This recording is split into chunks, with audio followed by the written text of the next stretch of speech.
We're looking for you. As we usually do, we will take a minute for a short meditation to change the energy.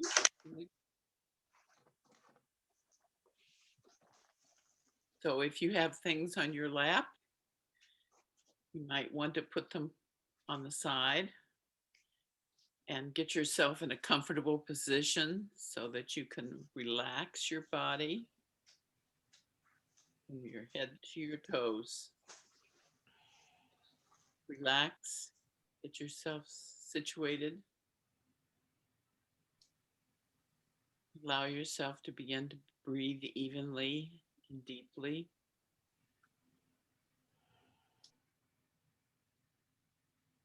And gradually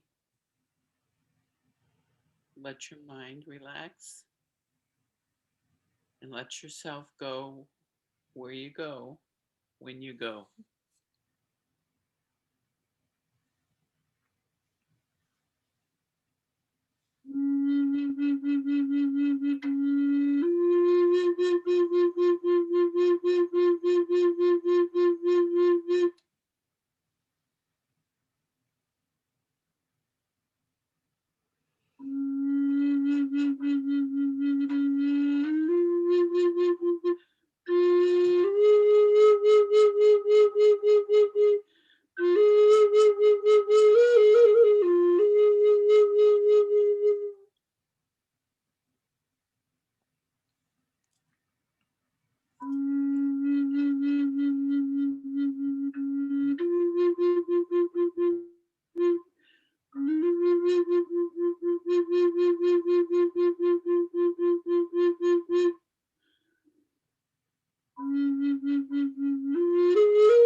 Welcome back.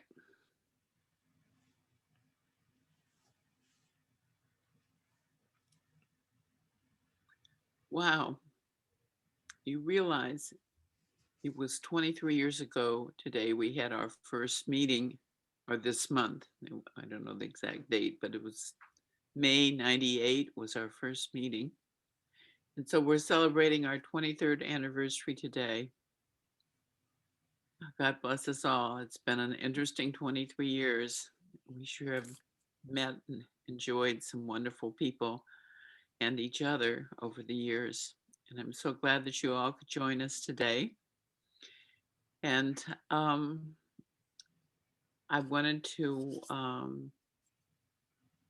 ask Marcia to speak briefly about our donations.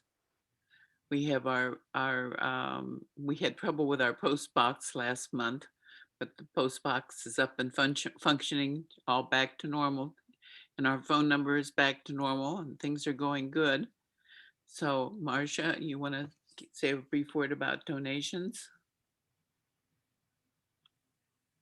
I think I'm unmuted. Can you hear me?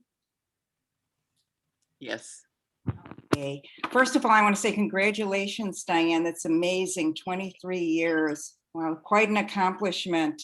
And I hope everyone will help support Diane and her mission here by donating to Chicago IANDS.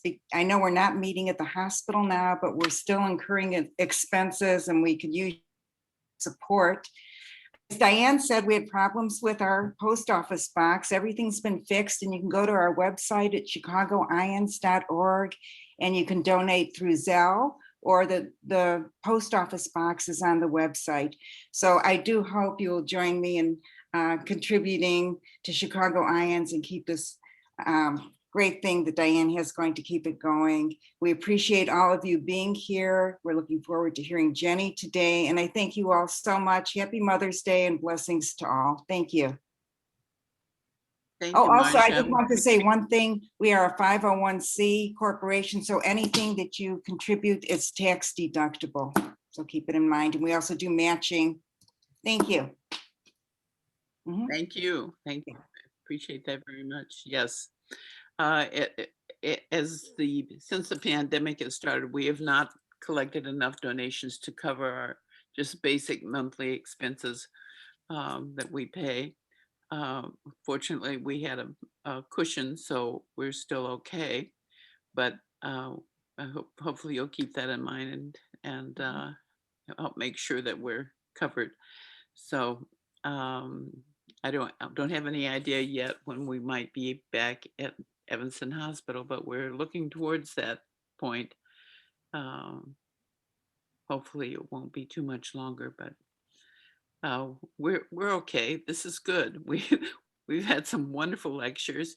The lectures are available on our website, and the ones since the pandemic has started, and the ones from before the pandemic are available on YouTube.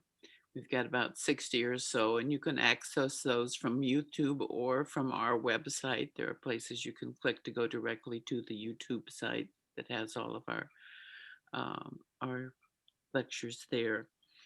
So when was it you were here, Jenny, last time? About 4 years ago? July of 2019, maybe, or I think. No. 2018? Was it 2018 maybe? I don't know. It's been too long. She has the most wonderful, wonderful stories, and she'll, I'm sure, be able to incorporate a few of those. I don't know anybody who doesn't love horses. I'm sure there must be a few of you, but horses are horses are wonderful, and animals are wonderful, but horses have a special area of wonderful just for them. They're so smart. Anyway, we had a wonderful time when Jenny was here before, and I'm really looking forward to hearing an updated version of her story. So I'm going to turn it over to her right away, and see you all on the other side. Enjoy. Jenny Jablonski. Thank you so Jenny much. he's from Arizona, by the way. I didn't give Yes. you very long introduction, but you'll fill them in as you go along. It's okay. Thank you so much. What an honor to be here on the 23rd anniversary, and knowing Diane personally as I do, and we've kept up our friendship over the years. Her dedication to IANDS and to the Chicago IANDS is unparalleled, in my opinion. I've met a lot of people in my life, and I just send such love and gratitude to you for all that you do. And I'm so honored to be amongst the many amazing people who share their stories. And hopefully my story can inspire or resonate with some of you today. I would like to share with you some of the backstory first, so that the actual events aren't as confusing as they were to me when they transpired. And by backstory, I mean explanations that I was able to garner through hypnotic regressive sessions that were more spontaneous than purposeful. I didn't know what I was mining for. But when I did do quite a bit of work over the last decade, I was able to then understand some of the things that happened to me with context from a soul perspective, from a soul purpose perspective, and from a perspective of experiences that I did not remember consciously. I was not consciously aware of. And so that first experience that is very helpful, in my opinion, to understanding my entire life is that when I was 3 months old, I had a near-death experience. I had whooping cough. I was packed in ice in a tent in the hospital. I had turned blue. The nursing staff and the doctors told my mother it wasn't looking good. And apparently, I went to the void. As many of you are probably avid readers of NDE research, we know that there are at least 4 primary versions of NDEs. And the one that I had when I was 3 months old is very similar to an experience that Diane had. And that is, we returned to the void, directly bypassing the reincarnation cycle and the guides and the life review, and going back to the creator, to the black, velvety nothingness. There was just nothing there except everything. And it was expansive, and it was nothing but love and a booming voice. And I went back at 3 months old and said, please do not make me live this life. This is going to suck.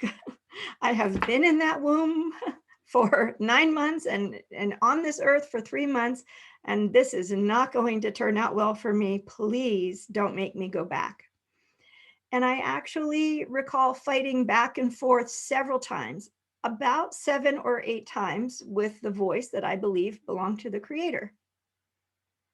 And the voice kept telling me over and over, you're going to go back. You have to go back. And I cried and I screamed and I wailed and I said, you just don't understand. I cannot survive this. There's no way I will survive this experience. And eventually the voice said, you're going to go back.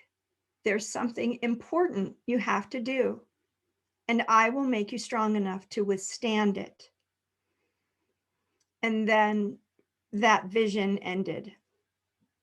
So I have understood then that at 3 months old, I returned to the creator, and he, pardon me for saying the creator sent me back with enough strength, with enough willpower to not be crushed by the trauma, by the life experience, so that I could make it through eventually to my second NDE, and many experiences where I had an opportunity to wake up or to meet people who might be able to counsel me or help me on my journey, all of which fell on deaf ears. So unfortunately, it did take a second NDE for me to make it to be able to meet all of you.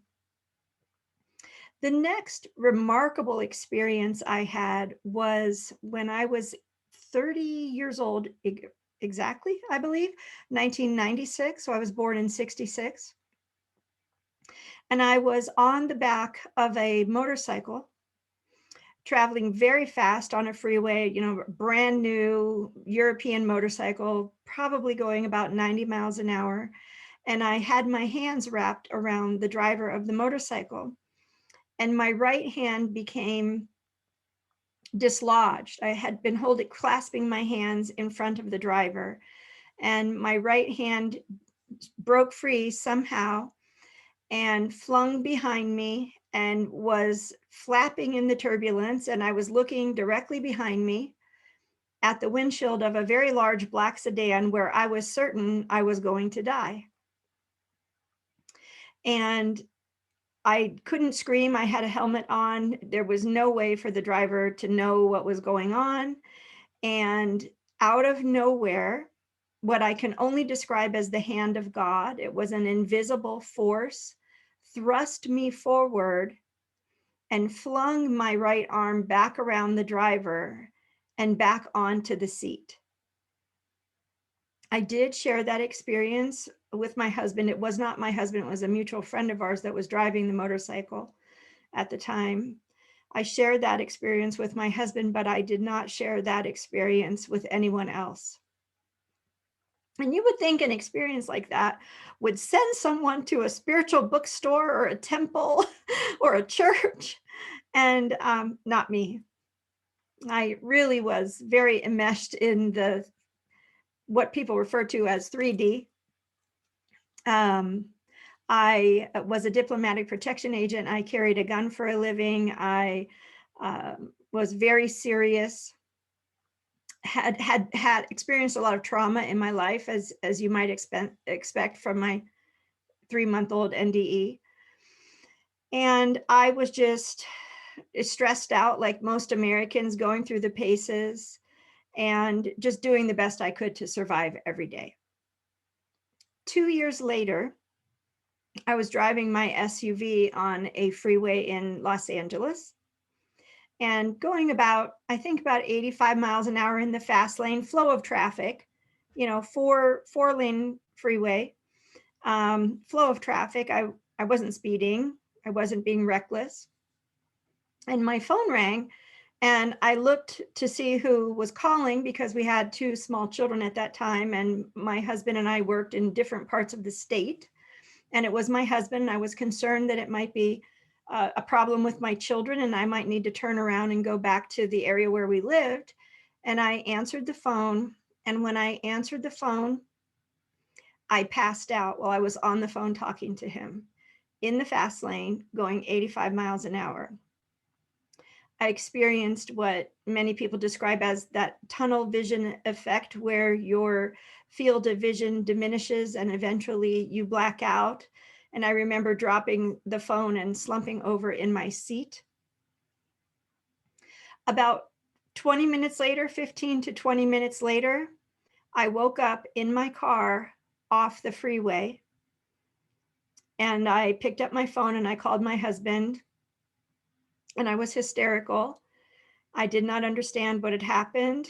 And he was 100 miles away from me. He drove and picked me up, leaving my car there in the parking lot, and drove me quite a distance, about 100 miles, to our family doctor.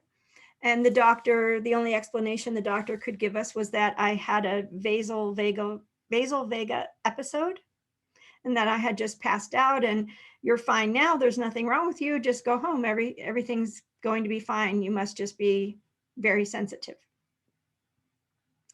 Again, you might think that that would compel me to find a spiritual bookstore or a priest or a spiritual advisor or read a book. And I did not. I kept doing my job. I protected the Queen of Saudi Arabia and several other foreign dignitaries. I loved my job, and I very much bought into our reality as it was taught to me from the time I was born. Jump ahead to a few years later, about 3 years after that, and I began to get very ill. And that illness forced me to retire from my career, medically retire. I had extreme pain and an undiagnosed Lyme disease. I went to a rheumatological specialist at Cedars-Sinai in Beverly Hills, and I did everything I could to try to encourage doctors to heal me and send me back to work, because I loved my job, and I just wanted to go back to work. From the very first appointment with the doctors, he handed me a prescription for hydrocodone, a narcotic medicine, to which I said, no, I'm not a drug seeker. I'm here for you to tell me what's wrong with me. I want to go back to work. I carry a gun for a living. I was one of the only women in the state of California that had a concealed weapon permit. And I didn't want to risk not being able to go back to work. So I denied narcotics for many, many years and went through years and years of misdiagnosis. As you can imagine, running the gamut from ankle, they tried to tell me I had ankylosing spondylitis, MS, lupus, what else? The only thing they didn't test me for was Lyme disease, and that's what I had, neurological Lyme disease. What else did they? They had me on methotrexate, a low dose chemotherapy for more than a year and a half, and that significantly degraded my quality of life and my cognitive functioning. And I think it was either 2007 or 2008, thereabouts, the doctor told me that they had given up trying to figure out what was wrong with me. And he handed me a fentanyl lollipop, and he said, this is your only hope, the fentanyl lollipop. So I took the fentanyl lollipop home to my husband, and I showed it to him. And of course, he jumped on the FDA website and he read the indications and warnings for fentanyl. And he said, Ginny, you realize if you take this medicine, your brain can forget to tell your lungs to breathe. And I just collapsed, crying. This was my only hope. I basically realized I was never going to go back to work after 6 to 7 years of trying to get doctors to tell me what was wrong with me. So I started on the very slippery slope of the opiate prescription roller coaster. And 4 years later, while I was taking 100 and I believe 35 micrograms of fentanyl and 8 milligrams of Dilaudid, which is more powerful than morphine, my brain forgot to tell my lungs to breathe in the middle of the night. Both my husband and I were asleep, but I was very aware of what was happening. It was more like a twilight sleep. And I felt as if there were beings around my shoulders and around my feet. And lying in bed, our headboard was against a wall without a window. So how a being was standing behind my head while I was lying flat on the bed really perplexed me. And it seemed as if they had their hands on my shoulders, comforting me. And there were beings at my feet with their forearms draped across my ankles. And I was immediately propelled into a space of white light. In front of me, there was a deciduous tree, what many people might refer to as the tree of life, or what shamanic practitioners might refer to as the shamanic tree. In shamanism, utilizing the symbolism of a tree, you can reach into the upper worlds and the lower worlds. And you can also use the tree for healing yourself. At the time, I did not understand the significance of the symbology of the tree. It was just a beautiful deciduous tree filled with leaves. And in front of the tree stood a gentleman that looked very much to me like Jesus. I had been raised in the Methodist faith, so I had seen many beautiful drawings, renderings of whom everyone believed to be Jesus, a beautiful man. In my perspective, was white with blue eyes, long hair, similar to mine, basically. And he was wearing a white linen floor-length frock with a blue tapestry over it, and a very simple belt, a rope belt. It was not golden. It wasn't made of gold. It seemed to me like a rope that you grabbed out of the barn. And he had sandals. And I can only say what went through my mind, because I was still me. My mind seemed to be very active. I had consciousness. I thought immediately to myself, Jesus, drugs, makes sense. Finally caught up with me. I didn't question it. I knew that I was dead in that moment. Jesus approached me and held out his hand and said, "You've suffered enough. Come with me." And I went to reach into his hand, but the first thought that I had I always say, it was the most ironic thought I've ever had in my life, was who would take care of my husband? Now, if you've seen any of my other interviews where I really go into detail about my life and the way that my husband took care of me during my illness, he brought me 3 meals a day in bed. He ran our ranch. He took care of everything. He would lift me in and out of the bathtub. He drove me to my doctor's appointment because I could not drive a car. Or at least I had the presence of mind to not drive on opioids. Let's put it that way. So to think who would take care of my husband was absolutely, truly the most ironic thought I think I've ever had in my life.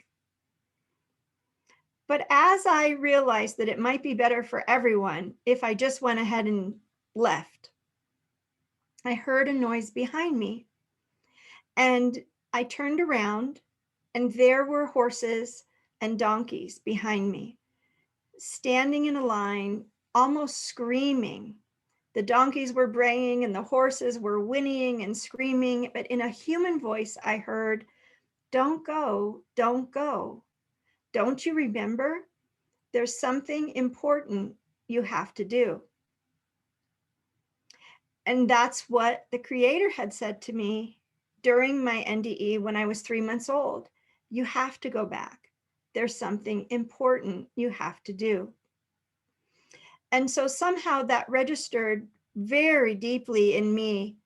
And I turned around and I said to Jesus in as respectful a manner I could, "Sorry, Jesus, I'm going with them." And I popped back into my body. And that was not fun, because there was no oxygen in my lungs and my heart had stopped and I was in excruciating pain.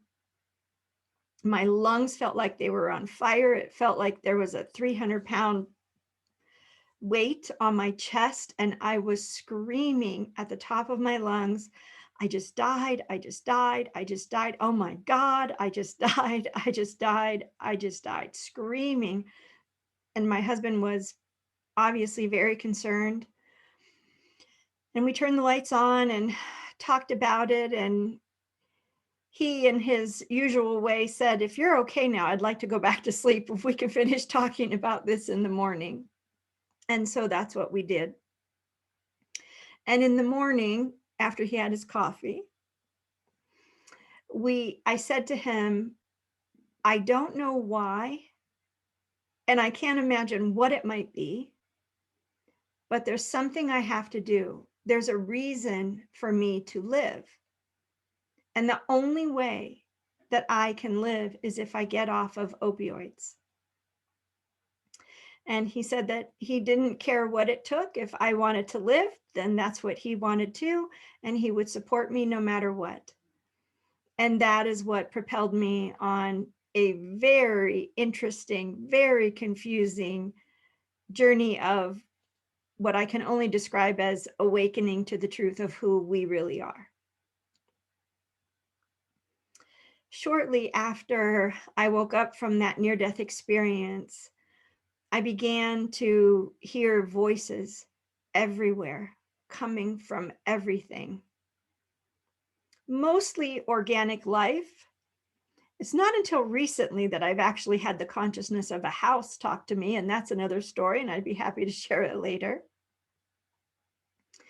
But I began to hear voices of animals and trees and plants. And I would walk past a plant and I would stop and tell the person, oh, your plant needs a bigger pot.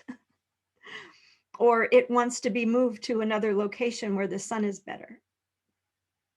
And animals started showing up. And dead people started showing up. And that was very confusing. And all I knew how to do was Google, psychic experiences, which led me on a very interesting, very circuitous journey. But suffice to say that after a few years of doling out money hand over fist and, tens of thousands of dollars later, I began to get messages from my own soul who began to guide me on my healing journey and who was able to help me remember many past lives that I had had and what I needed to do to heal myself. And the majority of that work was forgiveness work. It had to do with remembering the truth of who we all are, the infinite nature of our soul, the very strong ability that we all have as creators to create energy processes in our field when we become angry or upset, and what we have done to ourselves in our forgetfulness, and I will even go so far as to say in our ignorance, as energetic beings, the energetic web that we have woven around ourselves from the time we were children in response to external threat, external stimulus. It is said that 3 out of every 5 people in the United States, whether you're male or female, were molested or sexually assaulted at some point in their life. And I certainly had a lot of trauma in my childhood. I was abused physically, emotionally, verbally, sexually, and must have been living out a whole heck of a lot of karma and past life patterns that had not been resolved because I was raped multiple times in my life. So my healing journey wasn't as simple as meditating on a beach or doing yoga.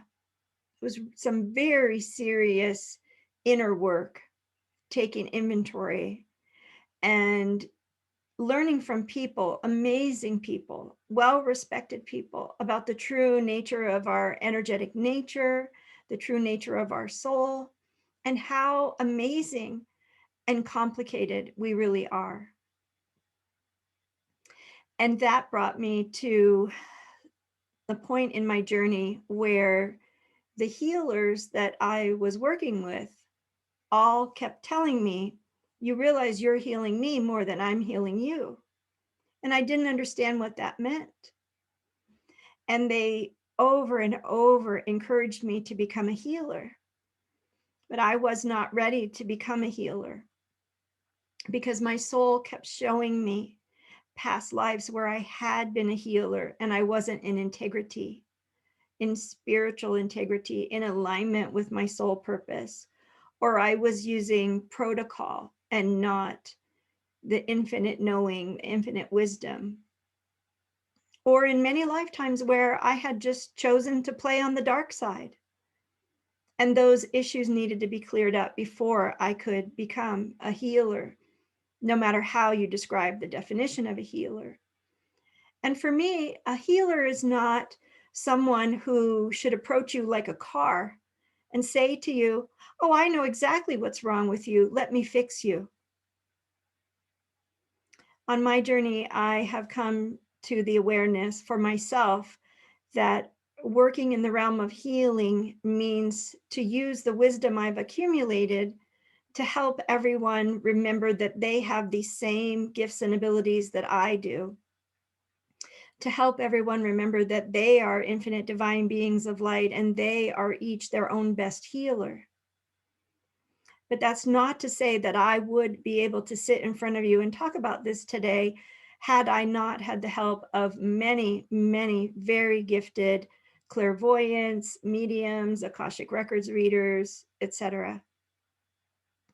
And a lot of the experiences, of course, were experiences that I had to experience in order to remember how I didn't want to be, how I didn't want to treat people, how I didn't want to present myself as a healer.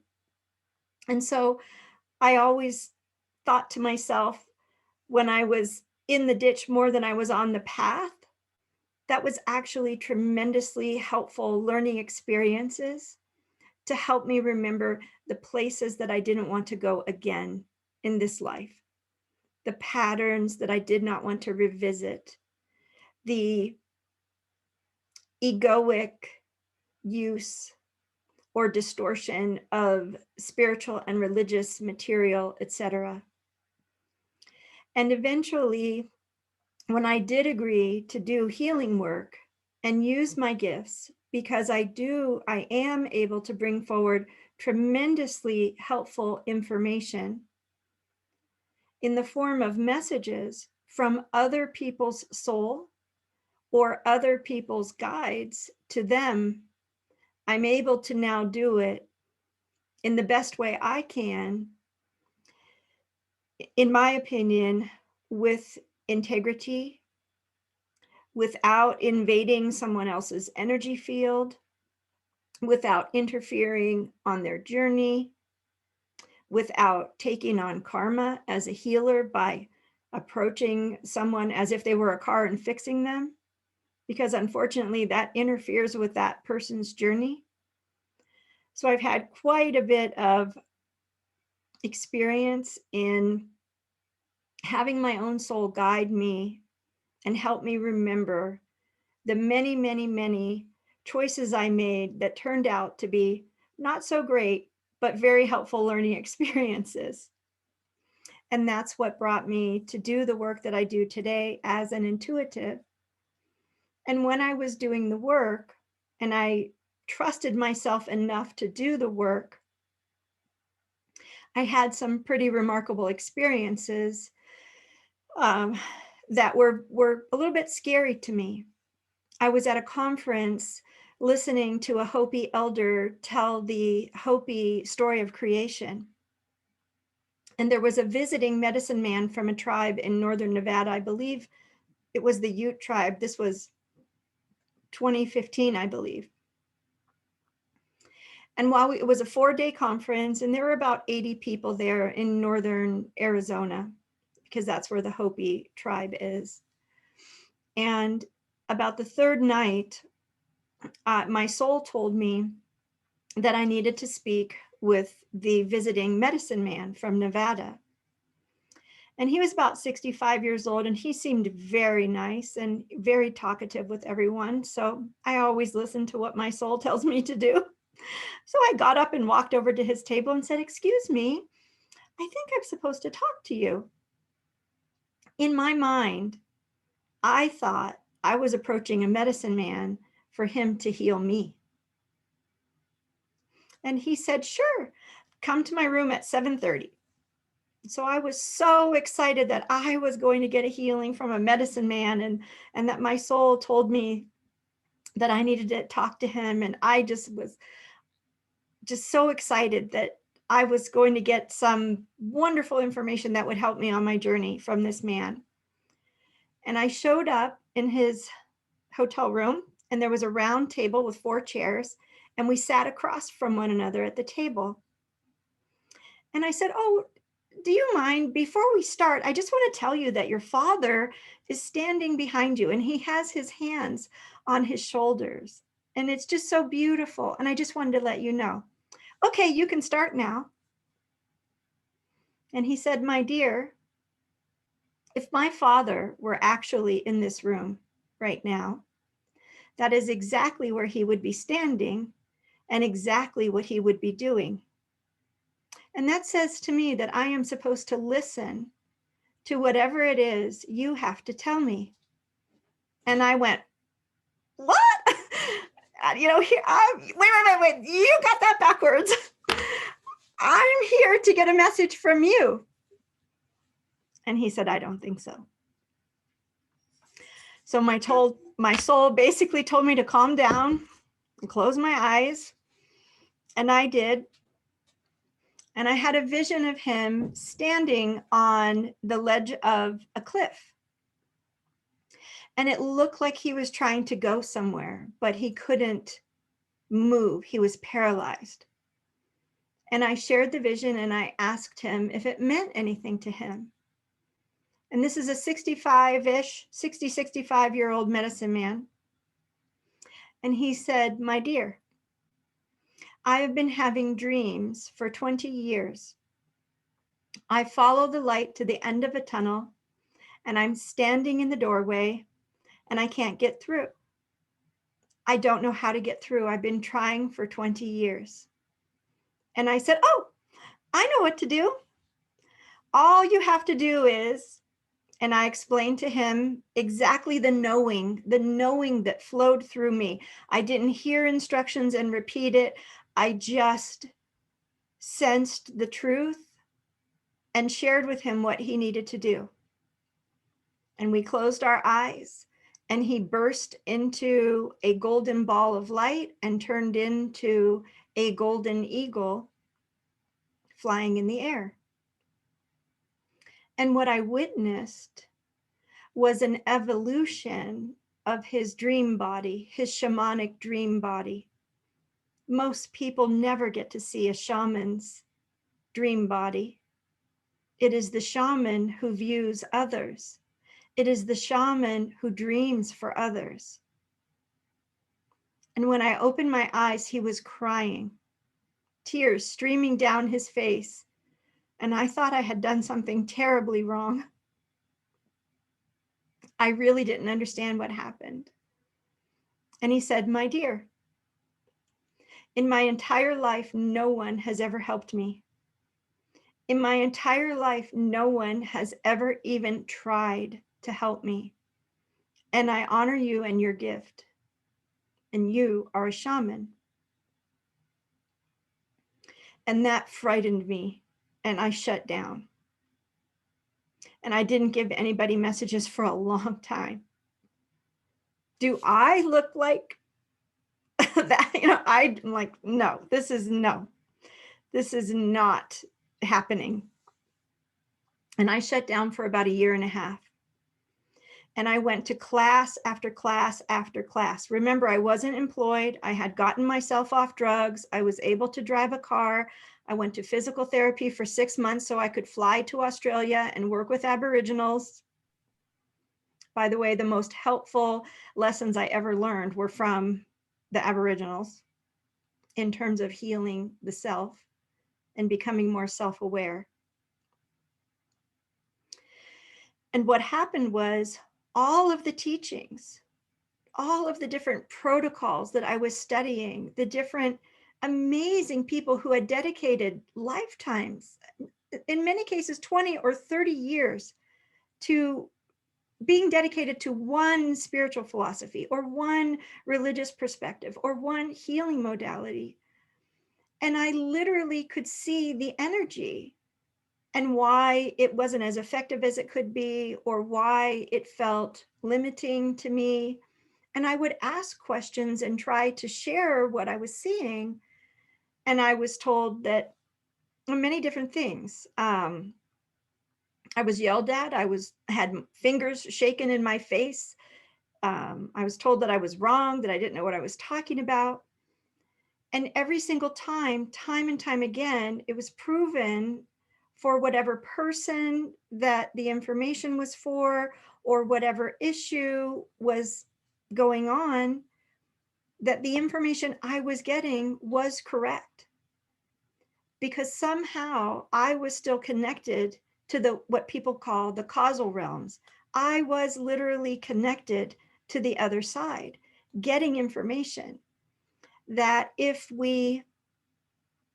what I came to understand is, if we believe in a certain paradigm, or believe energy works a certain way, or subscribe to only one healing methodology or one energetic construct, that things only work a certain way, or things cannot possibly be true that we don't understand, then they won't be true for us. They won't be true at all. And one example of that was, I was at a beautiful conference with a very well-respected scientist who had had a near-death experience and gone on a spiritual journey into the East and the South Pacific. And one of the ladies in the class had a being attached to her, and the being kept asking me for help.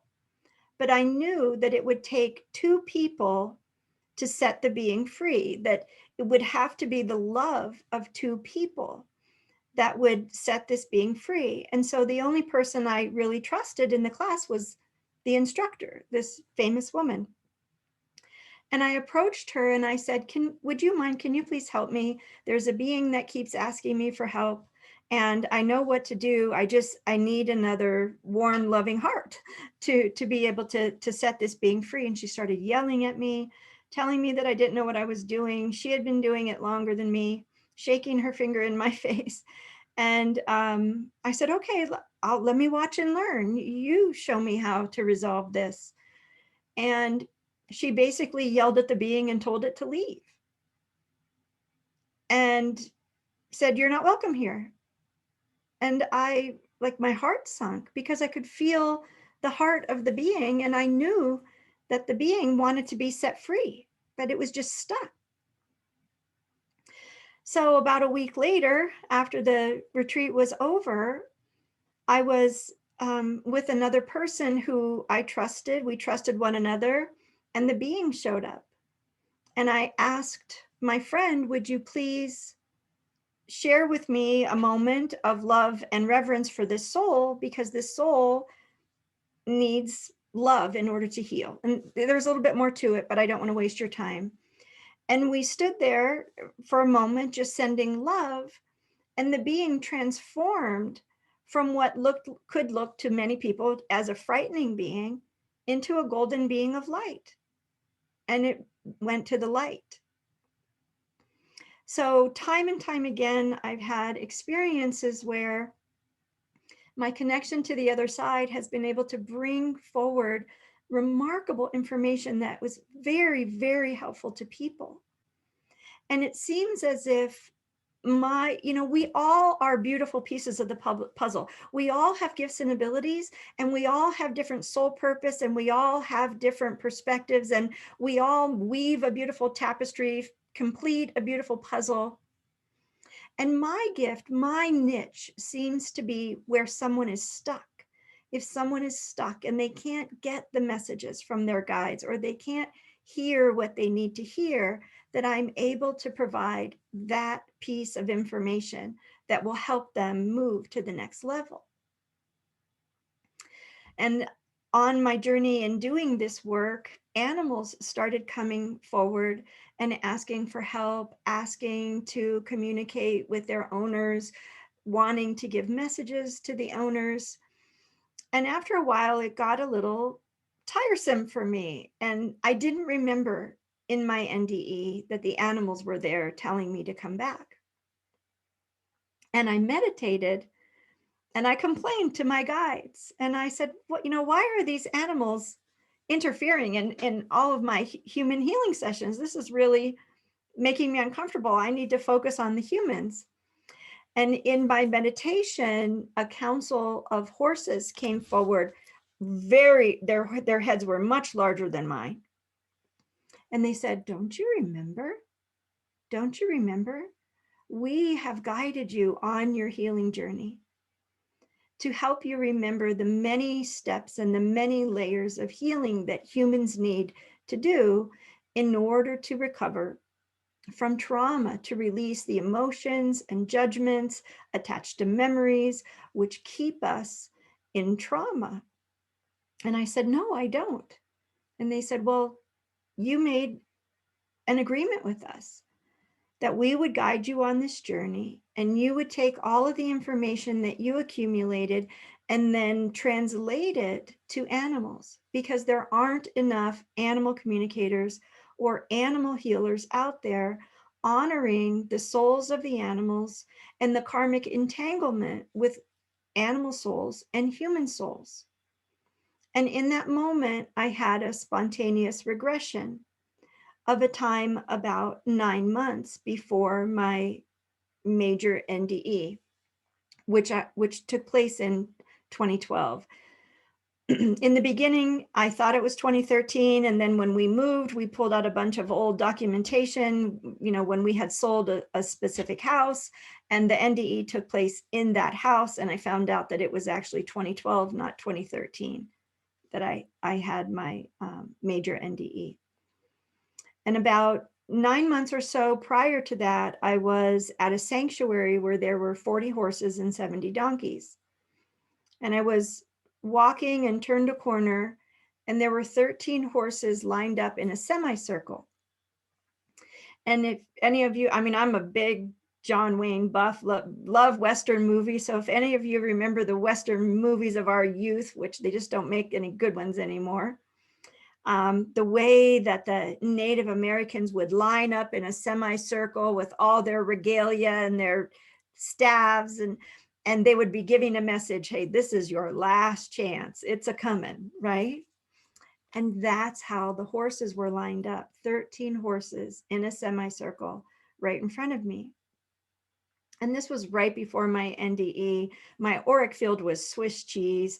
I was very dizzy, barely able to stand for 30, 45 minutes at a time.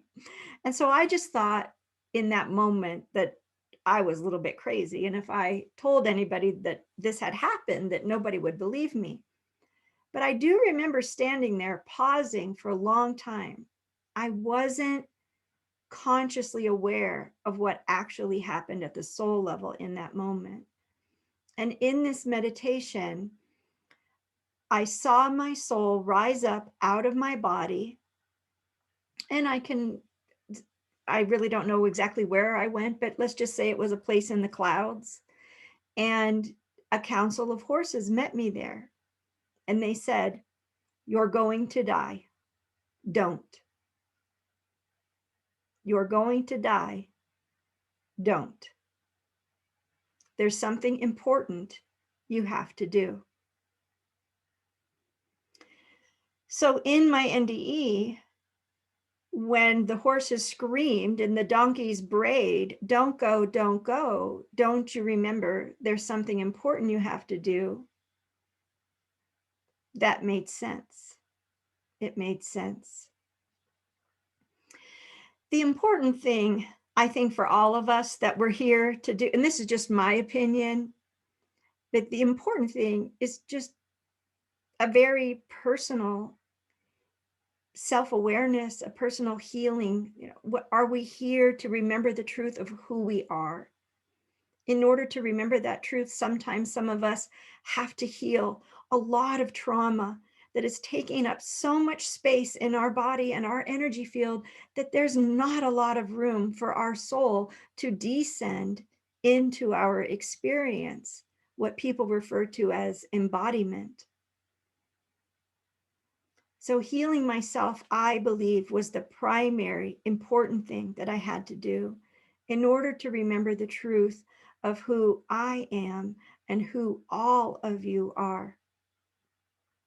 And once we heal that trauma, It is so much easier to remember this. It is so much easier to hear the messages from our guides. It is so much easier to be multidimensionally aware. It is so much easier to see where we might have blocks, to keep track of our own thoughts and put our hand on our heart and ask, what is the source of this unsavory, uncomfortable thought we're having? To be aware of our own patterns, to be aware of the places in our lives where we need to forgive others, and more importantly, where we need to forgive ourselves. But more than that, beyond that, that truth applies to animals as well. And that is one of my primary purposes moving forward, is to share with people that due to the domestication of animals, we have become karmically entangled. And the animals truly, just as we have forgotten who they are. And every day I have the opportunity to remind one soul at a time of their truth and help them reconnect with their guides. Sometimes the animals say, oh yeah, they're right there. I just didn't know who they were. To help them remember the truth of who they are. In domestication, we are taking animals away from their mothers too soon. And it is the mother's job to pass on the knowledge, to help them remember what their purpose is here on earth. And so many of the animals are in homes where there is so much trauma and so much stress. All they can do to manage their own safety, security, and survival is take on the energy, as those of us who are traumatized and codependent often do. We manage the energy around us to make sure we're going to get fed that night, or make sure mom or dad or our abusive spouse is not going to harm us. And the animals are having the same experience right now. Now, are there hundreds, if not thousands, of animal communicators? Are there hundreds, if not hundreds of thousands of healers and intuitives and psychics and mediums?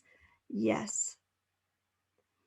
But I'm asking you to ask yourself, what is the value that that work is bringing to you?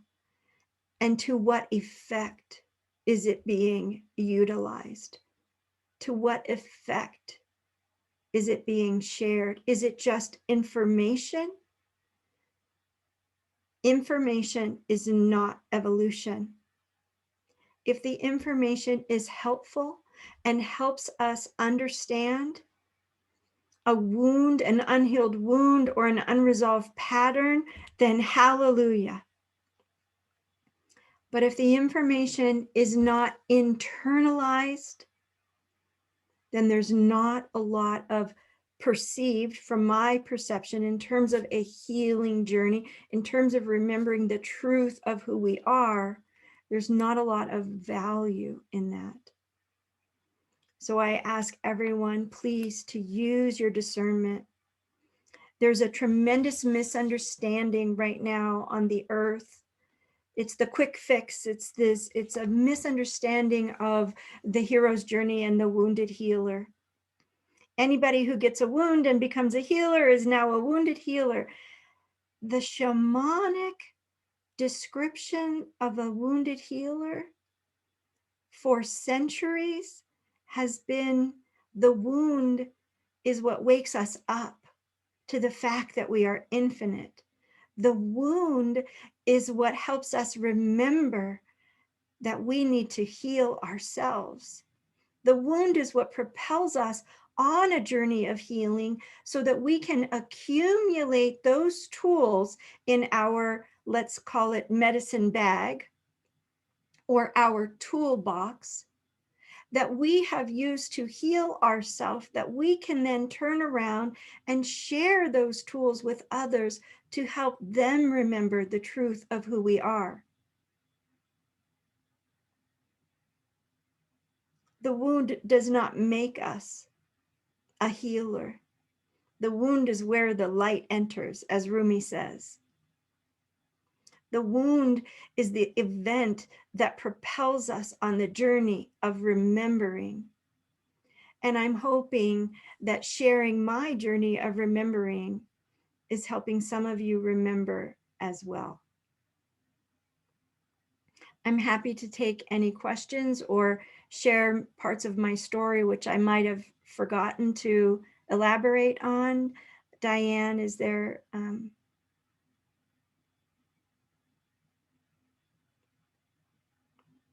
You're on mute. Diane, unmute, please. I'm trying. Okay. If you have any questions, write them on the chat pad, and we can discuss them. I'll give you a minute to do that.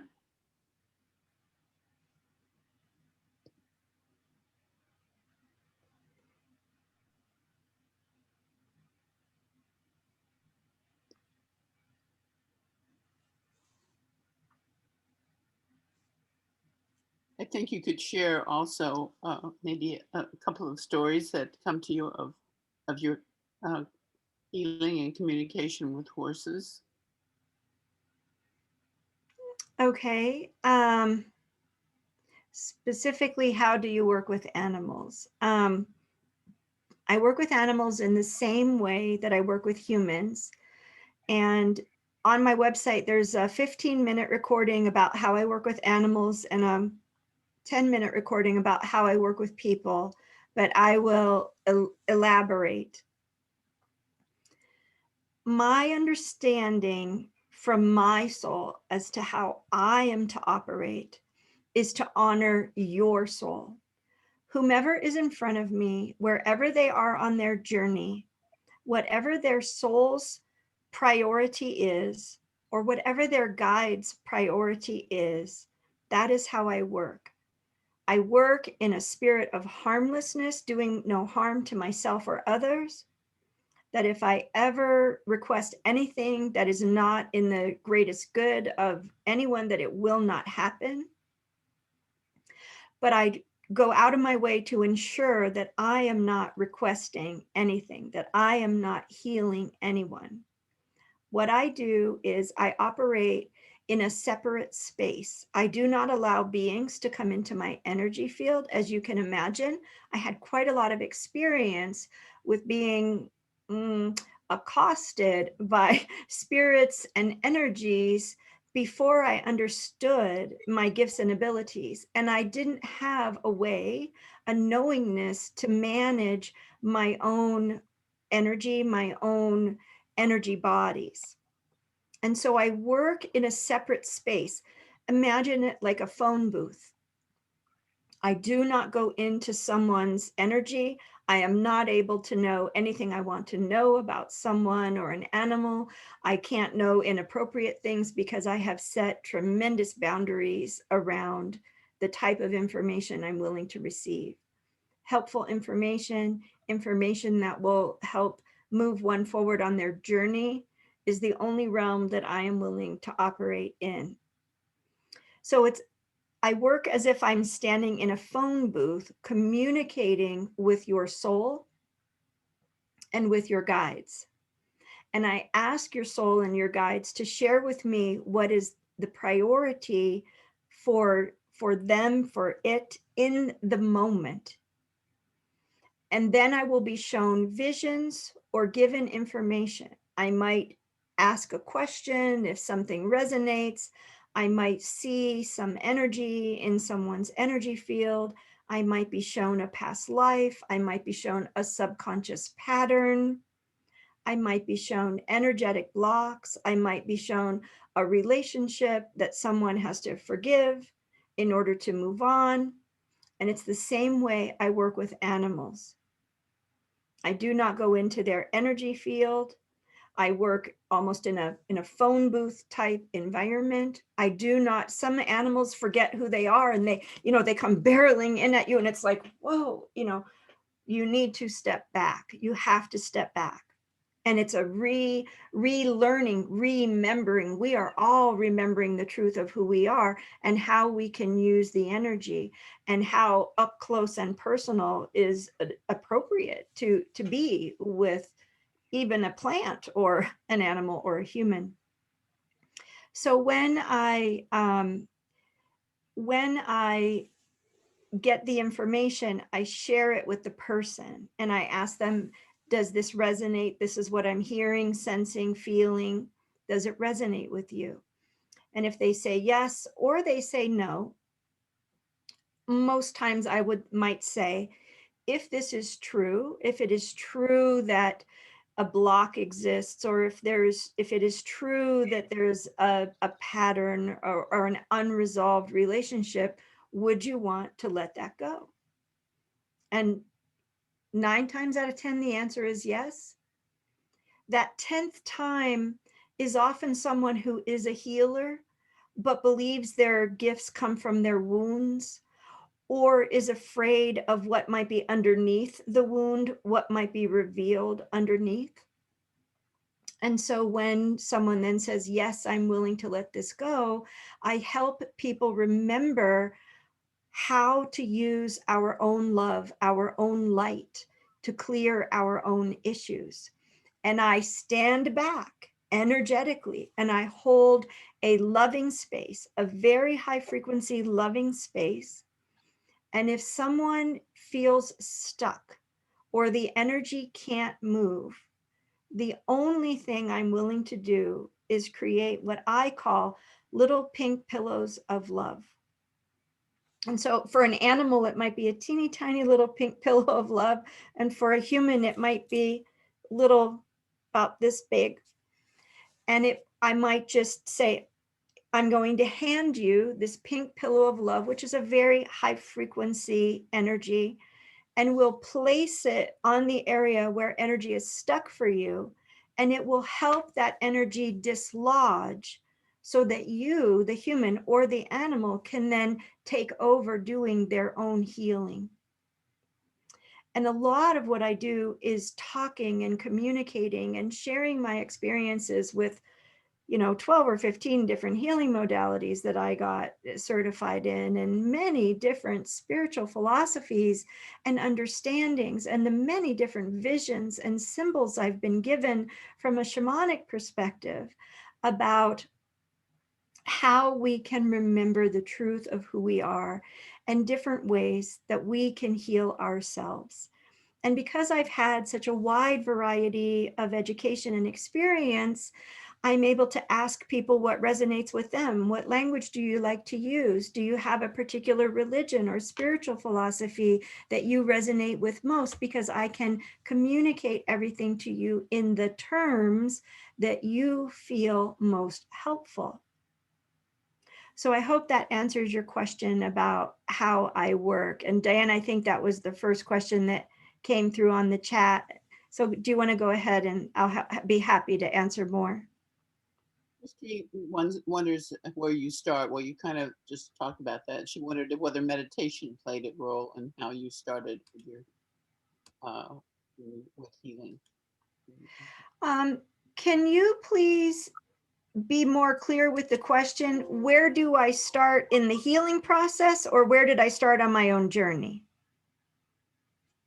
Christine, do you want? I don't know where you are.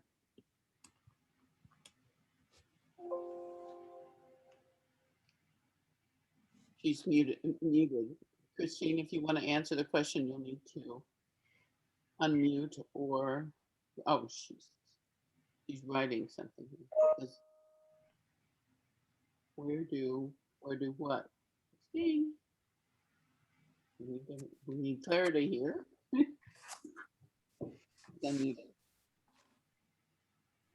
Where does a person start for their healing journey, or to become a healer, or where does, I'll just assume that the question is, where does a person start on a journey to remember the truth of who they are? Wow. All roads lead home. All roads lead home. No matter what you can do, you cannot do anything wrong, because even if we make what I would say from my human perspective, a misstep, right? We learn from it, we recover from it. But the most effective healing tool I have ever experienced, the healing modality with the most integrity that I have ever studied, is by a man who has had 5 or 6 NDEs, Michael J. Tamora. And I know that Michael Tamora, Diane, you are friends with him, and you've probably had him over many years here. He teaches a clairvoyant class, and he used to teach at the Berkeley Psychic Institute. Let me answer your question as many ways as possible, because multiple answers might resonate with different people. Number one, what is the most simple way to learn about energy and energy constructs? And what is the most inexpensive way? The most inexpensive way would be taking a class over the internet at the Berkeley Psychic Institute. And that will take you through maybe 4 or 5 classes a year over 2 years, and you should really be good to go. If you want to understand the human energy construct and how to use energy. I have to insert this, I usually will not agree to work with people more than once if all they want to do is become a healer, open their third eye, or get messy, or be a medium. To me, that is a waste of time. To me, there is no value in that. You know, yes, you can pay somebody $5,000 to teach you how to manifest, and some manifesting tools work, but at what consequence to your soul journey? So for me, you know, I'm a very conservative spiritual gal. You know, to me, all of this is relative to each of us discovering the truth of who we are and manifesting our highest potential and getting in alignment with our soul purpose, right? Not somebody teaching us how to find the timelines in our energy field and in our humanness, kick the ones out that we don't like. What does our soul want? What do our guides say? What is our soul purpose? What is our soul mission? And so the suggestions that I would make to you are suggestions that will help you get most in alignment with that. Is it helpful to get an Akashic Records reading? Yes. Is it helpful to buy a book on learning how to read the Akashic Records and maybe automatic write and get some answers for yourself? Yes. But you should know that with all of these tools, there are certain truths that apply. When we ask questions, our paradigm will not be shattered by those who we are asking the questions of. We will only get answers that are appropriate to us on our journey in that moment. There's no skipping to the front of the class. So our journey is pretty well laid out by our souls. And you can try to skip to the front of the class, because I certainly wanted to understand everything all at once.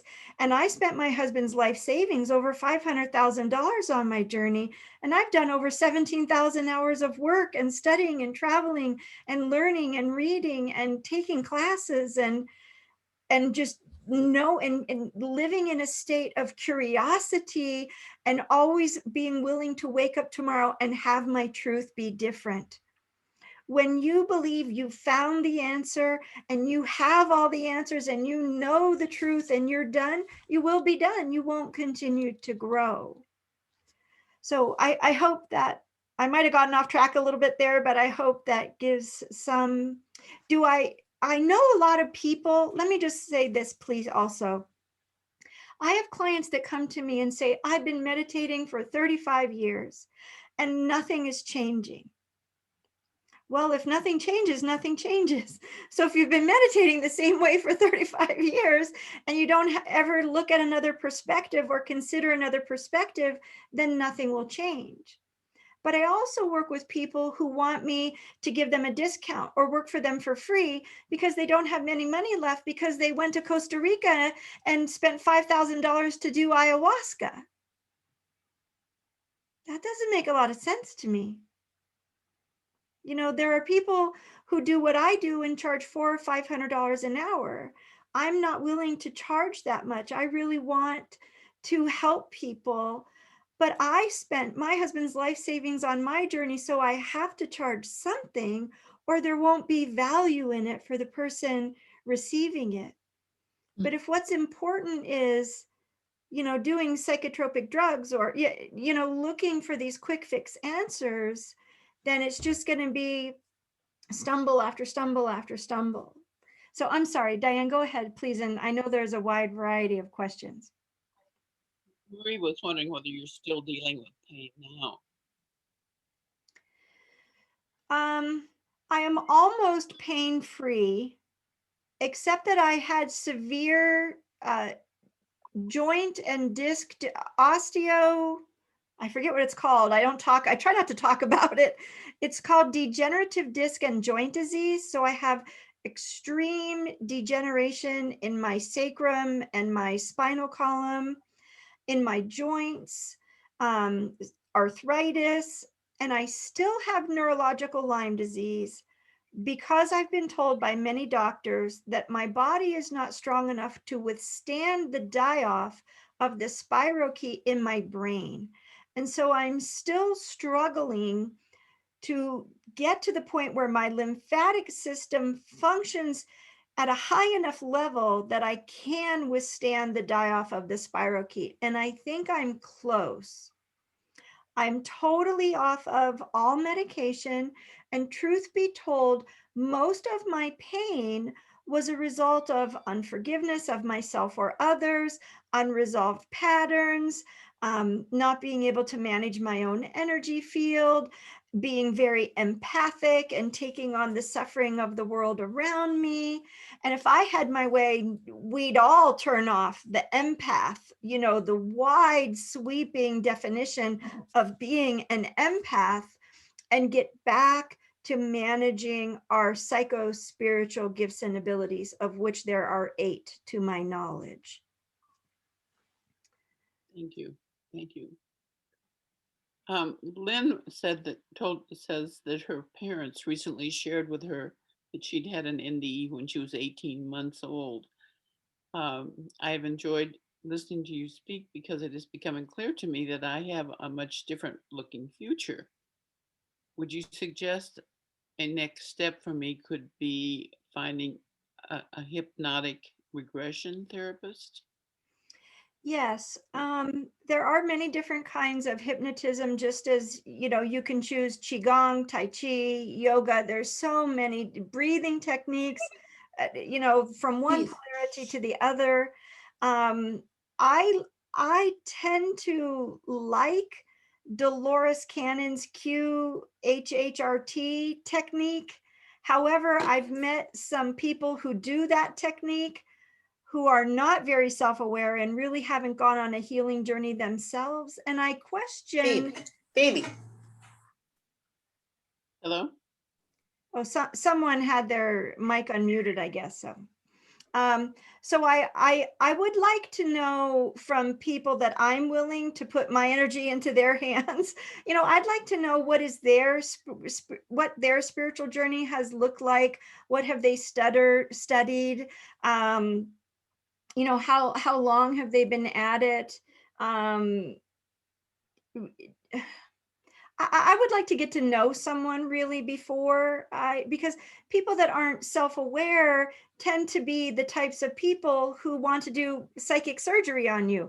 Oh, let me go in and, you know, shrink that tumor for you, or pull out this energy in your foot, or, you know, what have you. And that's not an appropriate, and that is not an integrous way to work with people. So I would just be careful who you choose. I think it's valuable to have someone read the Akashic records for you if you're not able to do it yourself. What else could you do? I would really do the things that everybody says that we should do. And I'm not suggesting using it as a crutch, but as a way to help us manage our energy until we can manage our own. So being outside, feet on the earth, taking time to turn off your computer, your cell phone, drive away from the city if you can, create some type of a sacred space, be quiet for 5 or 10 minutes a day if you can.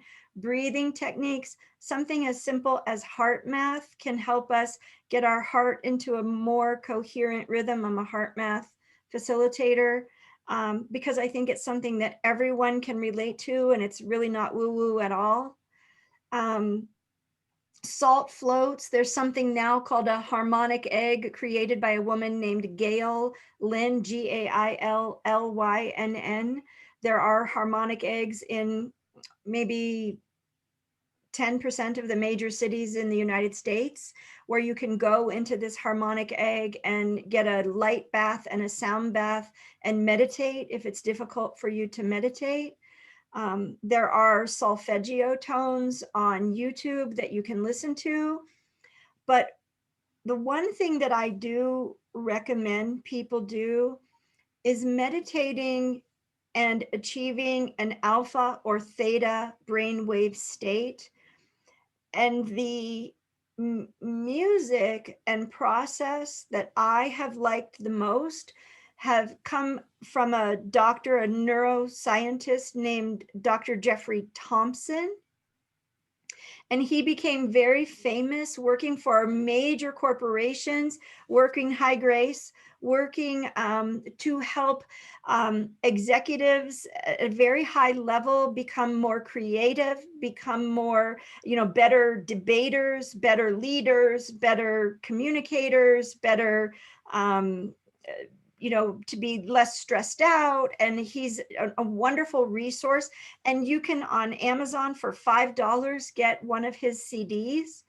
And if you can just lie down for 20 minutes and buy Centerpoint headphones, not just regular headphones, they're $125, Centerpoint with an E on the end, Centerpoint, and do the alpha brainwave state or alpha theta brainwave meditation. In that, you will begin to see, depending on the way that your soul communicates with you, depending on the way that the consciousness of your own mind communicates with you, you might see what looks like a control panel with little crystalline chips, just like on Star Trek. And you might be drawn to one that has a red X, or one that's glowing red, or one that's maybe black. And those are underlying subconscious programs and patterns that are literally underpinning the foundation of your life. Everything you think, everything you say, everything you do. And I stake my reputation on it. I stake my reputation on the truth of these subconscious patterns affecting us. The Centerpoint headphones allow the music in stereo. You will hear it as if it's coming from above you, from below you, as if it's traveling through you. And in that, I want to say altered, but not chemically altered, or as if it was a drug-induced, different brainwave state. But in that state, you can also see, the way I see in that alpha and theta brainwave state is I will see words that appear. And I might see like frustration in big block letters, 3D block, all caps, frustration, right? And I start to work on clearing frustration from my experience.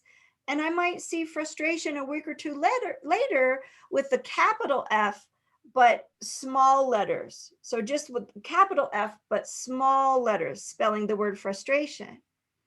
And then maybe a week or two later, as I continue to work on frustration, I will see the word written in cursive, frustration.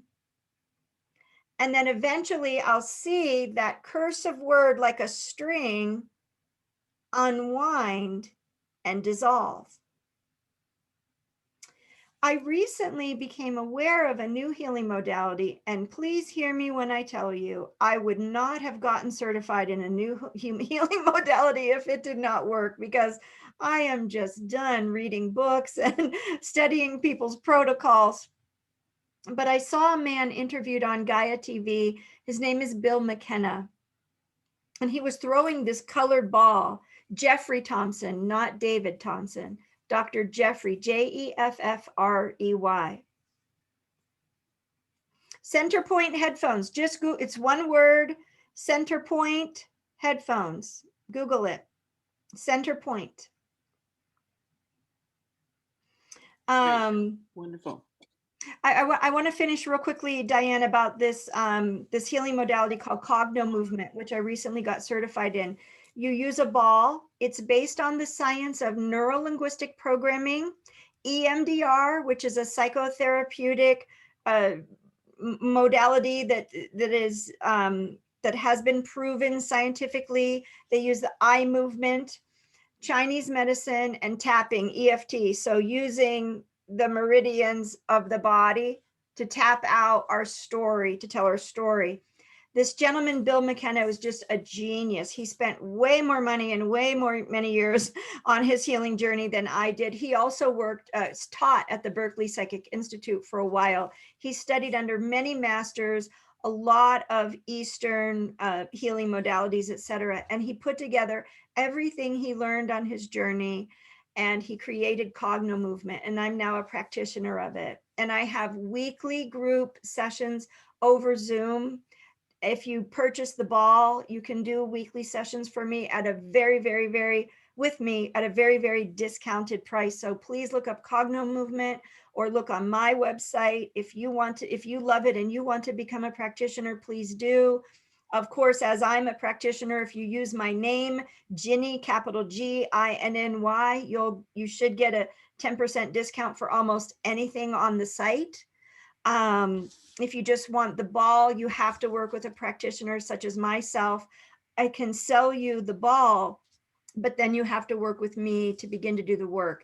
And my perception of what the work does and what it did for me was it helped me to resolve lifelong trauma, repressed emotions that all the energy work I did and experienced, which is a lot, could not get to. And when I was able to free up the space within me that all of those repressed emotions were taking up, I was able to really jumpstart my awareness, my healing, my abilities, just took a quantum leap. So I highly recommend Cogno Movement, whether you choose to do it on your own or with me or with Bill or another practitioner. Please look into it. If you have experienced trauma in your life, this is absolutely a legitimate way to help release the memory of the trauma from your body. I'm sorry, Diane, go ahead. So that's wonderful. I really appreciate your update and your wisdom. Thank you so much, Ginny. We have a couple of more questions here. Sarah asks, when you talk about animals, we take in general pretty good care of our house pets, but factory farming, animal testing, animal racing, and fighting for our entertainment, how do we help in those areas?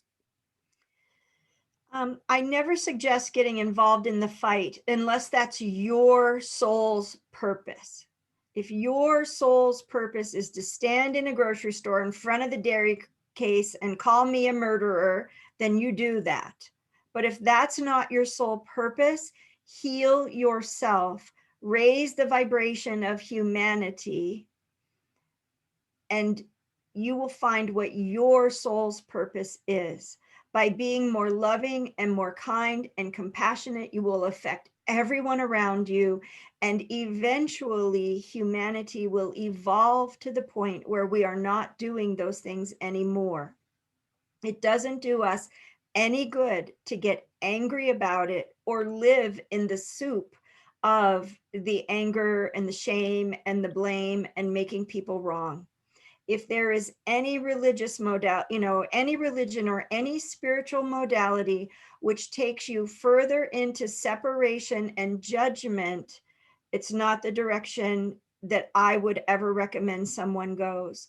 The closer to compassion and forgiveness and understanding and balance and knowledge of self, which in fact is a mirror of everything going on around us, that would be my greatest advice. Thank you.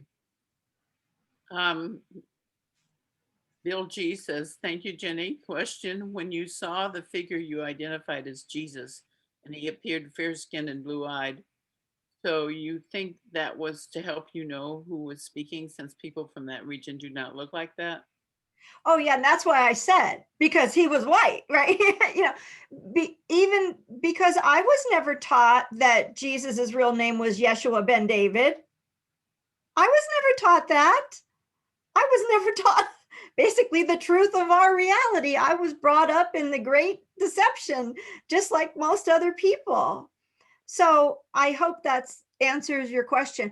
I saw him the way the pictures looked to me when I was a child, when I was raised a Methodist and baptized a Methodist. But when I was 16, I was sexually assaulted by a Baptist minister, and that put the kibosh on all of my religious belief from the time I was 16 forward.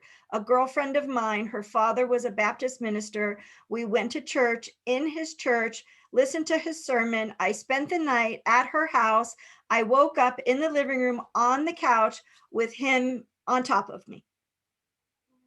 So that was the end of all religion for me. So, but that's why I saw Jesus as white, because that's what they told me in church. Do I understand now that that is not the truth? Yes, I do. And thank you for calling me out on that. I thought I tried to make it clear that that was a misnomer, you know, that it was because of my upbringing, but I'm sorry if I wasn't clear. Yeah, it's a very, very hard to deal with. But I think that when people are confronted with the other side, they're shown things that are always in a way that are familiar to them so that they can grasp it.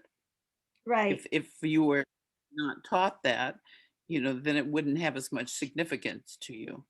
So I Right. think try to help us out that way. Right. Um, So somebody was Let me asking ask a if couple of, I was just going to say, Marty, ask if you thought that we might have lives as animals. yes, that's a fascinating question. And our reality, you know, it depends if you really want to hear from a mathematician, quantum physics answer, or if you want just a spiritual, metaphysical answer. But basically, I can tell you this.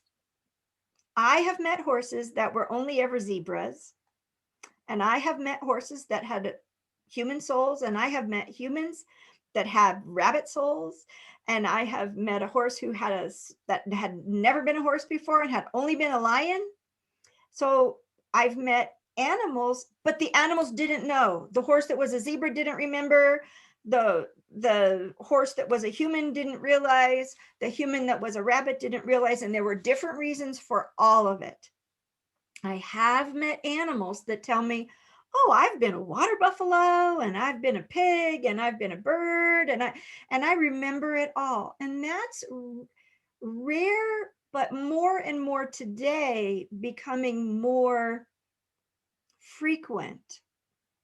And the way I was shown in the beginning, and remember, I've basically had how many, 3,000 little epiphanies every day, because I went from knowing nothing, believing, having no context for any of this, to having this conversation with you today. It means thousands of little experiences that changed my paradigm, thousands and thousands and thousands of seeing something and going, oh, well, is that true? It must be true, because why would the animal lie? That challenged my paradigm. And when people would say to me in the beginning of my journey, everybody's truth is different, I would get so frustrated. I'm like, but isn't there one universal truth? So in that's a loaded question, because it depends how you want to perceive our reality. Right? Do you follow Nassim Harriman? Do you like Rupert Sheldrake or Greg Braden, or all of these amazing people? Joe Dispenza. Do you like the way Joe Dispenza teaches people how to meditate? Dr. Bruce Lipton, and many, many, many spiritual adepts and masters and teachers. It's all beautiful. But to specifically answer your question, the way I saw it in the beginning was as if Go ahead, Diane. Uh-oh. Oh, that's okay. Go No. ahead. The way I saw, wait. I saw visions of souls coming from, and you know, up and down. My vision was up and down. So I would see what would be like this energy that represented the soul family of all being, the source of all life. And then I would see an energy come down out of that energy and pass through a little cloud. And that little cloud programmed that energy to be a dog. And the little cloud next to it programmed them to be a giraffe. And the cloud next to it programmed them to be a fish, or, you know, of a certain breed. And that happened early on, where I saw that souls actually came from a larger soul family of what I called all beings, soul of all beings. And when I met, the first time I met a dog, I think it was 2017, that said, oh yeah, I've been a water buffalo, and I've been a pig, and I've been a dog, and I remember being, I forget what else it was a female dog. I thought, oh, how interesting. And then I realized that certain animals have souls that literally didn't go through the programming, but they're coming from that overall soul group of all beings. And some animals have tremendous awareness, and they really represent their soul family, and they have medicine, as the shamans say, sweet medicine. You know, the sweet medicine applies to the totem, the totem, the medicine, the wisdom, the information that comes from the overall soul family of certain animals. But mostly animals in domestication don't have that. Anyway, I hope that answered the question. I have to be honest, I forget the original question at this point. Yes, it's a very good answer, Jenny, and it plays directly into one of the biggest lessons I've learned on my journey of 20 plus years now, and that is that there is no one way to do anything. Every person, every being, every cell of life is unique, and it has its own path. Yes. And so there's no one person or one way. Anybody who says to you, this is the way it happens, I mean, I just say, oh no, Yeah. because Yeah. that person doesn't know what they're talking about, Right. because there is no this is the way, because it's so unique for every little speck of life and love that Yes. exists in the universe. Yeah. And if we expect it to be a certain way, it will always look the way we expect it to look, because you create that and the universe gives you that, you know.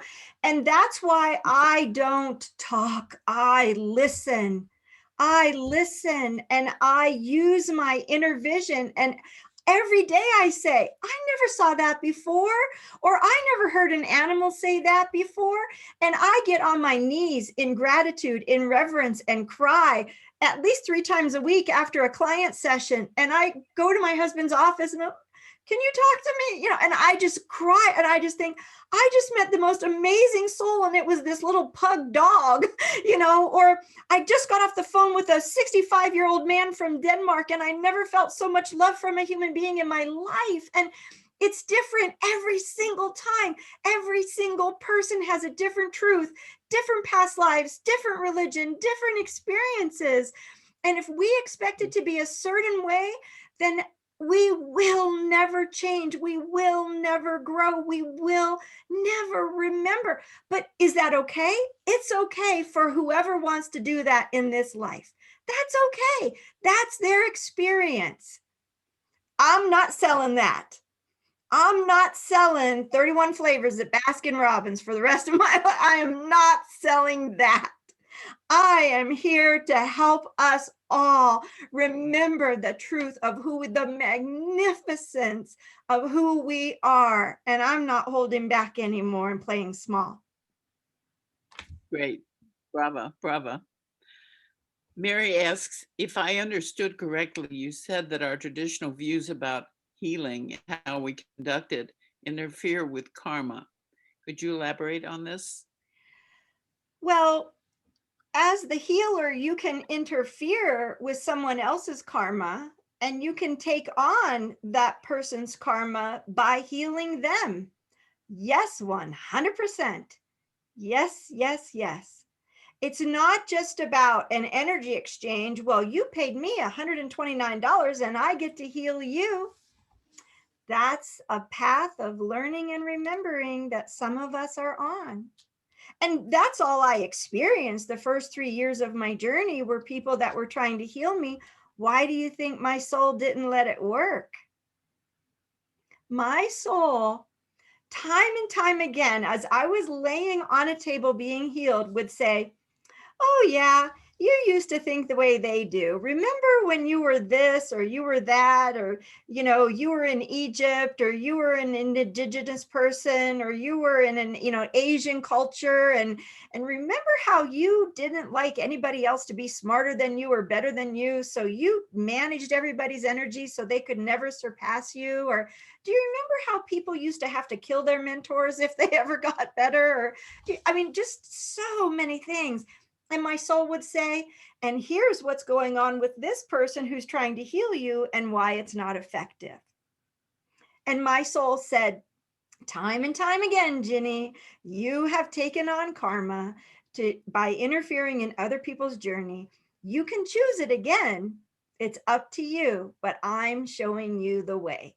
And the way is, for my soul, for me, the way is freedom and sovereignty for everybody, for everybody. Yes. Exactly. There was I'm so sorry, Diane, but there was one person that keeps asking about the house, the consciousness of the house.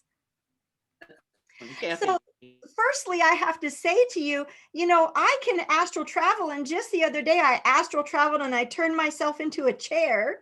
Everybody's like, oh, I want to be an eagle or a leopard or a turtle. And then I'm like, oh, I wonder what it's like to be a chair. And I turn myself into a chair. So I was talking to a couple in Canada, and we were talking about their dog, and their dog was ready to pass, and it was a beautiful session. And just as we were about to hang up, I said, oh, excuse me. And the husband and wife were there, and I love it when the husband and wife are both there, because usually the husband is the skeptic, and I get a really great chance, an opportunity to just blow the doors off the mind of a skeptic. I love it. And I said, oh, excuse me. I said, your house is talking to me. Your house is saying that you need GFCI, ground fault circuit interrupters, in your garage because there's water in your garage. And they went, oh my gosh, they had just had a flood in their garage and they didn't have GFCI outlets in their garage. And the house talked to me, the consciousness of the house. So everything has consciousness, every single thing. The glass has consciousness. Everything has consciousness. And if you're open, it'll talk to you. And I talk to my car, and my car calls itself my chariot of fire. Because, if I'm going to go on a big trip, and I travel a lot, I had a brand new Volvo in 2018, and I put 75,000 miles on it. Because if my soul tells me to go somewhere, I go. And so I always send love to my car, and my car will tell me I need spark plugs, or you need to change the oil before we go, or what have you. And so one day I was meditating by the ocean, and I thought, I wonder if my car knows how much I love it. And I heard my car say, yes, we are sacred and we are your chariot of fire. So Wonderful. and the we is because of all the many parts that make up the whole of the car, right? So Debbie asks again, what is the name of the musician with the Alpha Theta meditations? Dr. Jeffrey Thompson, THOMPSON, Dr. Jeffrey, JEFFREY, Dr. Jeffrey Thompson. Thank you. He's a Marty answered. neurosurgeon. Not Dave. Kathy couldn't find center point headphones. Okay, Where hold on. would you suggest I'll them? put it in the chat. Just a second. Hold on. I'll Google it myself. Where would you suggest purchasing them? On the website. Hold on. I'll put it in the chat. Just a second. Great.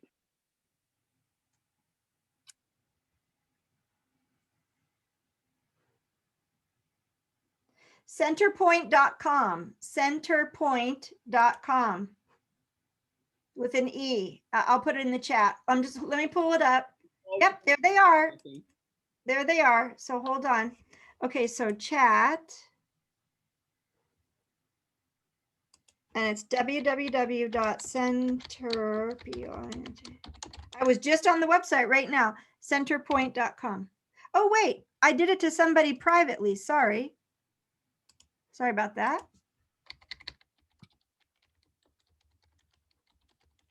There's the link. I'm sitting on the website right now. Great. And do that. Do that. If you can do it for 20 minutes a day and you can identify the programs in your subconscious. Now, we have to know that we have to begin to take responsibility for our own thoughts. Are all of our thoughts really our thoughts? Absolutely not. It's the soup that we're living in. It's the sad person at the grocery store if we're tired and run down and our auric field has a little leak in it or something. Or, maybe we're very, psychic. Maybe we're very clairvoyant, clairaudient, clairsentient. We sometimes people hear other people's negative thoughts toward them, right? So when you have these thoughts, you have to ask if it belongs to you or it belongs to someone else. And it's really important to put our hand on our sternum here, between in our chest, and ask if something has gone wrong. What is it about this that I have? What lesson have I not yet learned? What did I come here to learn that I haven't yet learned? I don't like to use the phrases, you have to learn lessons, you have to learn lessons. I tend to more feel that we have unresolved patterns. What pattern have I not yet resolved? It sounds better than this whole life is just a series of learning lessons from trauma and fear and all of that, And then the people who promote, archetypal spirituality. Archetypes are not something we have to make friends with and live with forever and ever and ever. Archetypes are something that we can say, thank you very much for teaching me all that I need to know now, and I choose to be released from this archetypal school. That is some of the symbology in like Manly P. Hall and a lot of other people who have gone and collected all of these ancient spiritual teachings where there's symbolism, where you can just buy books on symbolism. Carl Jung in his later life, in his 80s, wrote books, the Red Book and other books about his shamanic dream experiences, and amassed a lot of symbolism there. The symbolism of seeing from the outside a white cube glowing or being inside of a black cube is being stuck in an archetype. And you can be stuck in the full archetype, or a king or a queen, or a martyr. That's a big one for a lot of people. The victim archetype, the fence sitter archetype. There's so many archetypes. We don't have to live with these forever and ever and ever. It's just not the case. You can get out of the archetypes. You just have to say in your sovereignty, I choose no longer to learn through domination and control and victimization. I mean, it's a path, it's a journey, it's a little bit of work of gathering all these moving parts and asking your soul, what's your priority today? But giving yourself permission to heal. Number one, I give myself permission to heal. Number two, I give myself permission to remember the truth of who I am. I give myself permission to release everything that's no longer helpful on my journey. And anytime something is happening, it's where is the resistance in me? What am I resisting? Or where does it exist within me that it keeps being attracted to me? And if we look at I don't like it when people say that a healing journey is very simple. It's just so simple. Just make a choice. Eckhart Tolle, Power of Now. Just be in the present moment. I'm sorry, with all due respect, we cannot discount our past and we cannot discount the future, and that we are creating the future. And the past, as the shamans say, the field of probability, our field of probability is based on all unresolved patterns and wounds, and that's what creates the future. And that's why shamans say our field of potential is probability and possibility. The field of possibility, which is soul purpose manifestation for most people, is 1% of our field. And I could tell you it was less than that for me. It was less than that for me. So shrinking the field of probability, rather than going and paying somebody $5,000 to teach you how to manifest the future you want, or the job, or the relationship, or the house, or whatever, healing yourself creates the greatest, most optimal potential for you. You don't have to pay somebody $5,000 and then get guilted in for another $5 because you must not really want to heal if you don't come back to their second class. You know, I'm sorry, but I am so done with that. I am so done with that. Can everybody have their own experience? Yes. But if you're listening to me, you're listening to me for a reason. Jenny, quickly, I think this is important. Eve asks if you have any insights on suicide. I can say a lot of things I think about suicide, and I hope it's helpful. I hope it's helpful.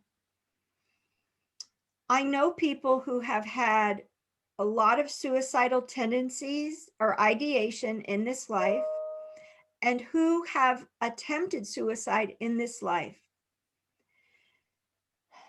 About 70% and 70-ish% of my experience is they have a pattern of suiciding in past lifetimes.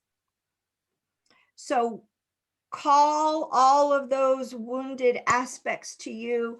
And if you have suicide ideation, I ask to communicate with all aspects of me that have ever suicided.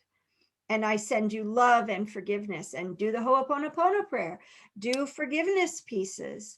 Ask, what lesson haven't you learned yet? I tend to think of it more from a healing perspective.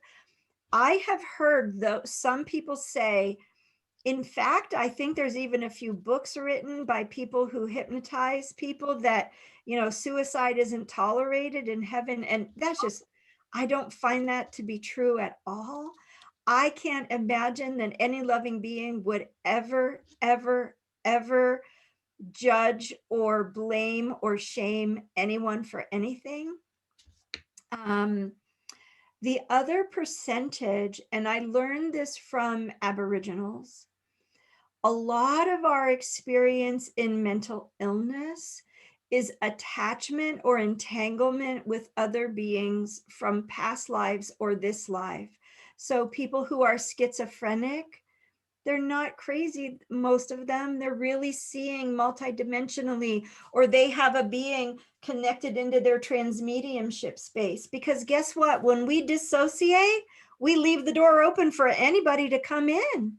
You know, and this really takes a leap to begin to understand ourselves and be self-aware that if we don't manage our own energy, someone else will come in and do it for us. What else can I say about suicide? I feel like that's a big one, that last piece. I feel that sometimes because of medication, our auric fields are very porous and we are affected by negativity around us. And we then hear voices maybe saying that we should. I myself used to have visions of putting a gun to my head. That's when I was on opioids and my auric field was Swiss cheese.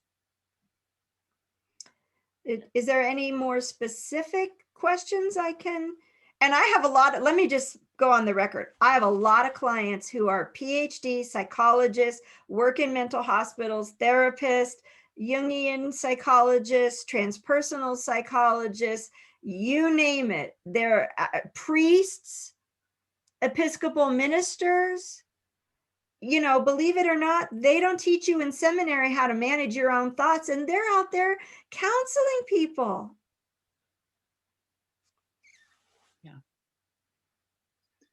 Difficult. Wow. What a treat to have you here, Jenny. I love your perspective and your ability to so relate to so many people in such a great way. So thank you so much for joining us today. I want to take just a minute to talk about next month because it's unique. So please, if you have not already done so, please go to spiritualawakenings.org, spiritualawakeningsinternational.org. It's on our website and it's in the letter that the monthly email, and I will send it again next month. If you go to them and sign up for their conference, it costs no money, and it will give you a Zoom link to join any or all of their lectures for 2 whole days on May 12th and 13th. And at 2:00 on that Saturday, we are sponsoring Brian Sackett, who is a very, very interesting man.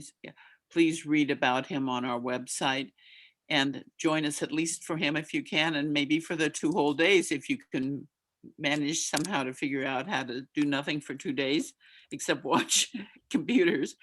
But it's free, and all you have to do is go there and sign up.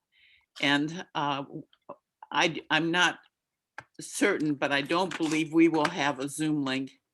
I'm going to try to get one, but we might not have one. You might have to go to them directly to get the Zoom link for the meeting next month and for these 2 days. But you can do it now. You can go and register, and then when they send out the Zoom link, you'll have it, and you can come and go as you please to any or all of those lectures. I just wanted to make that really clear because it's going to be different next month than it always is for Chicago IANDS. It's a totally different process. So listen carefully. I'm saying it now.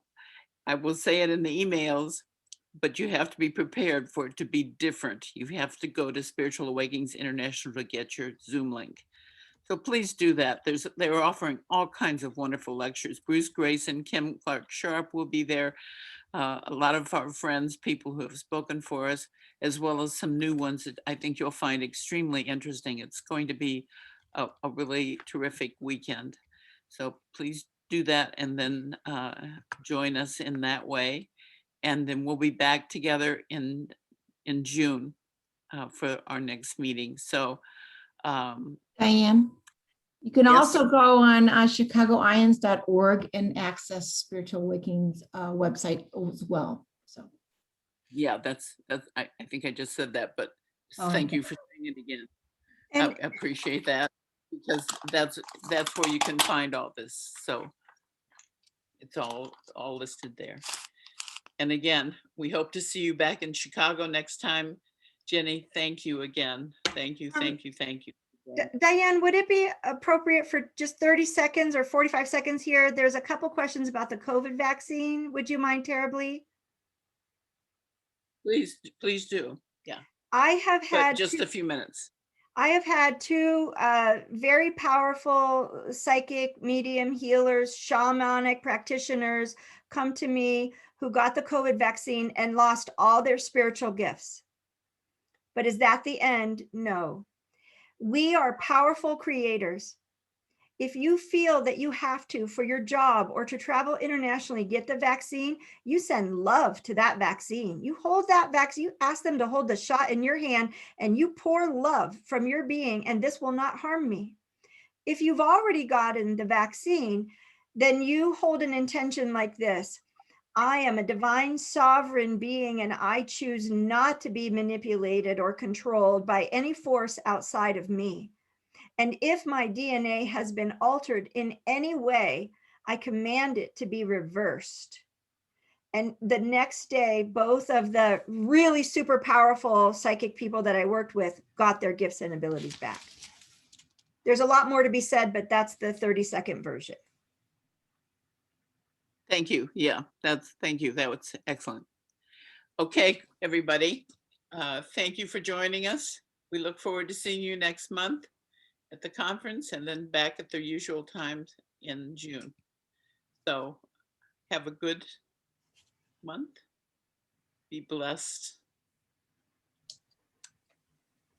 Take good Thank care. you.